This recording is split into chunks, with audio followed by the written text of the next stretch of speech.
আমাদের এই ইমদাদ ব্রোকে নিয়ে ভ্যানে বসাই রওনা দিয়ে দিছি আমাদের গ্রামের সুন্দর দৃশ্য উপভোগ করার জন্য। আচ্ছা ব্রো, হ্যাঁ, এই ভ্যানে যে চড়ে আছেন আপনি, এই অবস্থায় আপনাকে কেমন লাগতেছে? না আমি খুবই উপভোগ করতেছি, কিন্তু ব্যাপারটা হইলো এত মানুষ একটা ভ্যানে কেমনে চলে, মানে কোথাও ধরার কোনো সিস্টেম নাই, হেলান দেওয়ার সিস্টেম নাই। পিছনে একটা ঘোরাগাড়ি আছে দেখতে পাচ্ছেন। এখন তো মানুষ কম হয়ে গেছে, এখন কম হয়ে গেছে, এই যে সবাই আছি তো, ধরনের মানুষ আছে, মহিলা মানুষ, হ্যাঁ সব মিলিয়ে যাওয়া যায়। আর যখন ছেলে পেলে বন্ধু বান্ধব হয়, আরো বেশি। 10 জন 12 জন কোনো ব্যাপার না। রে বুঝেন, এই ভ্যানে চড়ার অভিজ্ঞতা আমার আসলে মানে আজকে সেকেন্ড টাইম। গতকালকে যাওয়া হয়েছিল, তো আপনি তো অনেক গেছেন না?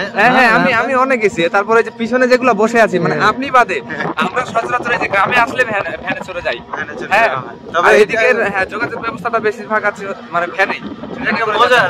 আমি আসলে কালকে ওঠার পরে একটু অনেক ই লাগতেছিল, আজকে অনেকটাই কমফোর্ট লাগতেছে, মনে হচ্ছে যে না ভালো লাগতেছে আর কি, চড়তে পারবো আমি।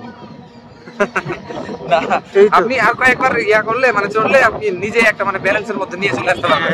হ্যাঁ, আপনার কাছে আর মানে ভয় লাগবে না, এই ছাকি টাকি কোনো কিছুই ভয় লাগবে না। হ্যাঁ, আর গরমের দিনে আর কি এই যে খোলা বাতাস, মানে কোনো গ্রিল নাই, কিছু নাই, কোনো বডি নাই, একেবারে খোলা অবস্থায় আর কি, মানে ভ্যানে চড়ে ভ্রমণ করার মজাটাই আলাদা। ভ্যান ভ্রমণে আপনাদেরকে স্বাগতম। আপনারা চাইলে এই ভ্যানে চড়ার জন্য আসতে হবে হচ্ছে ঠাকুরগাঁও। হ্যাঁ, ঠাকুরগাঁও জেলা, ঠাকুরগাঁও রায়হান ভাইয়ের শ্বশুরবাড়ি এলাকা।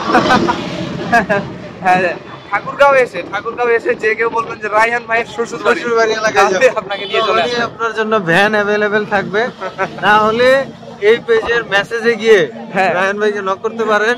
এখানে রায়হান ভাই এবং পারুলাপা আছেন, ওনারা নিবেদিত ভাবে আপনাদের জন্য ভ্যান রেডি করে সরাসরি আপনারা চাইলে ট্রেন যুগে আসতে পারেন, অথবা আপনারা চাইলে হচ্ছে বাসে অথবা বিভিন্ন কিছু, মানে এক কথায় স্থলপথে আসতে পারেন।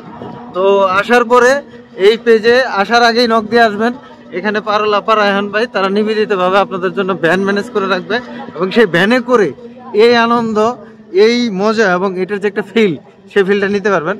কিন্তু ঠাকুরগাঁওতে আসতে হবে, মানে শর্ত প্রযোজ্য। আসার পরে পর্যাপ্ত আপ্যায়ন হবে, আপনি যতদিন ইচ্ছা ততদিন থাকতে পারবেন। কিন্তু ঘটনা হচ্ছে যাইতে চাইলে আপনাকে একটু ঝামেলা করতে হতে পারে, হয় মানে আসবেন আপনার ইচ্ছায় আর কি, আসবেন আপনার ইচ্ছায়, কিন্তু এখান থেকে যেতে হবে আমাদের ইচ্ছায়, এটাই হচ্ছে শর্ত। এই এখন এতে যদি কোনো জুলুম না মনে করেন, তাহলে আইসা পড়েন, আইসা ভ্যানে চড়েন, ঘুরেন ফিরেন, উপভোগ করেন সুন্দর গ্রামের দৃশ্য। আপনাদেরকে স্বাগতম রইল আবারও। এই বলে আমি বিদায় নিচ্ছি। রায়হান ভাই এরপরে বিদায় নিবে। সকলে ভালো থাকবেন, সুস্থ থাকবেন, ভালো কাজের সাথে থাকবেন। আল্লাহ হাফেজ।